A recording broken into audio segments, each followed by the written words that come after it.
Welcome to Cooking for Baby. We're going to look at that 5-a-day problem of how you get children to eat more vegetables. It seems that in a lot of households, vegetables have become almost the dirty word, the swear word in the household. And you want to find ways to make vegetables more interesting for your little ones. So we're going to look at recipes that really tackle that problem from a very early stage through to a few ideas of how you make them more interesting, not just for toddlers, but also for big kids as well.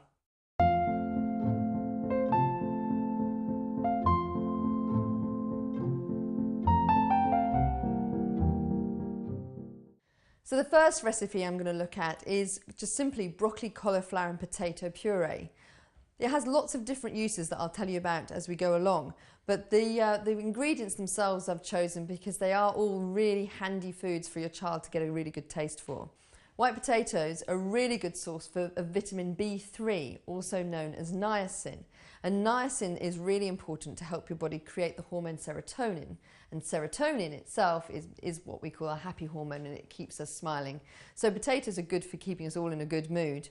Cauliflower, as well as vitamin C, is a really good source of folic acid. But the superfood, the super ingredient of this recipe is broccoli. Broccoli not only is a good source of vitamin C and folic acid, but it's also really rich in vitamin K, which you need for really good quality blood, but also magnesium and calcium is really important for bones and general development. Broccoli is also thought to have antiviral and antibacterial properties. So when your little one's starting to go to day nursery and picking up those bugs, reach for the broccoli because it really does help boost their immune system. Let's get on with the puree. What I've got here is already washed and prepared white potato, cauliflower and broccoli. And you just simply wash it and put it into smaller florets. If you haven't got a food processor, then you can just grate the potato and chop the cauliflower and broccoli as small as you can. But I'm going to whiz it through this food processor because obviously time's a bit precious for all of us.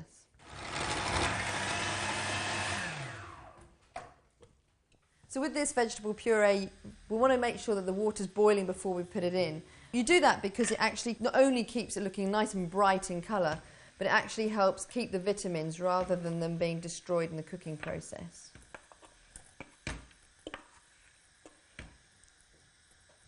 Don't worry if you haven't got enough water in there, because you can always boil the kettle and add a little bit more boiling water. I'm going to bring this up to the boil and then down to a simmer. I keep this quite dry because vitamin C is actually a water-soluble vitamin, and therefore the juices that come out of it are where you can find the vitamin C. So by doing it this way, you blitz it in with the water that it's cooking in and keep all of the goodness in as well. I'm going to top this up with a little bit more boiling water.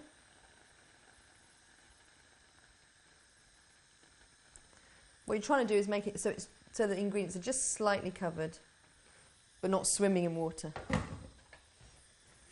So bring it up to the boil and then down to a simmer and leave it simmering for just 10 minutes. The reason we grate the ingredients before we put it in here is because if you put great big florets of broccoli and cauliflower, the outside's really cooked before the inside is, and that's true of any of the ingredients that you might use in a puree at this stage. If you cook great big lumps in, you'll end up overcooked on the outside and undercooked on the inside. There's a good reason I chose this recipe to encourage your children to eat more vegetables. It's not just because it's been found that it's really important that your child gets a taste for vegetables in the early days, but broccoli is a really sweet vegetable, whereas some of the green vegetables tend to have quite a bitterness about them. So for a little one, this has still got a little bit more too much texture in, so what we want to do is just give it another quick blitz with the hand blender.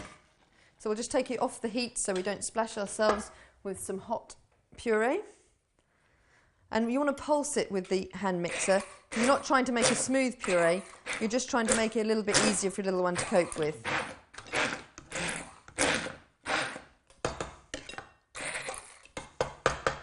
As I'm blending it, I'm just looking to see if there's any larger florets.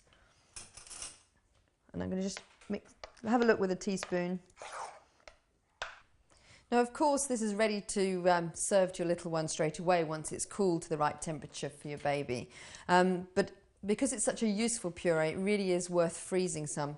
And because you could, of course, freeze it into the little ice cube trays, But that you'll need to use quite a lot of cubes now. Your baby's getting a little bit older. So these little containers, which are about 60 grams, are perfect.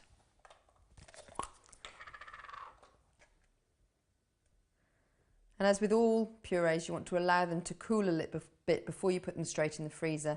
And that's because if you put hot food straight into the freezer, it starts to defrost everything else around it, which obviously isn't what you're trying to do. The other thing I love about these little containers is that you can just warm them up. You can heat them in the microwave or heat them in a pan of boiling water, so you can warm it up that way, and then serve those as the little dippers for your child to dip breadsticks or chicken sticks in. So this is broccoli, cauliflower and potato puree, a great way to get your child towards 5 a day.